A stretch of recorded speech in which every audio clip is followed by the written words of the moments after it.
তোমার ফিয়ন্সের সাথে কি করছে। ফসলি তাকে কাট দিয়ে সেখানে পাঠিয়ে দেয়।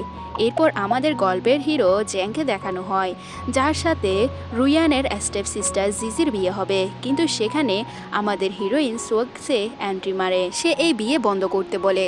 তাকে দেখে তার ড্যাড জিজ্ঞাসা করে, কে হও তুমি? তখন রুয়ান বলে, আমাকে চিনতে পারছো না? আমি তোমার মেয়ে, এখনো জীবিত আছি।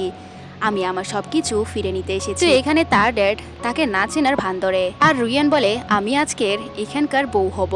এটা শুনে জিজিং বলে, তোমার কোনো অধিকারই নেই। আর এটা বলে তাকে মারতে যাবে, উল্টো রুয়ান তাকে ফেলে দেয়।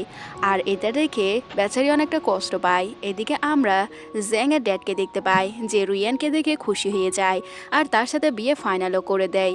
এদিকে জিজিং অনেকটা পাগল হয়ে যায়। সে জ্যাংকে বলে, তুমি তো আমাকে পছন্দ করো তাই না? তুমি এই বিয়ে করতে পারো না। কিন্তু জ্যাং বলে, আমার ড্যাড যেটা বলেছে সেটাই আমাকে করতে হবে। আর এটা শুনে বেচারি অনেকটা কষ্ট পায়। এদিকে রুয়ান আর জ্যাং কথা বলছিল তাদের বিয়ে নিয়ে। আর ফ্ল্যাশব্যাকে দেখানো হয় তারা একটা কন্ট্রাক্ট করে, তারা কেউ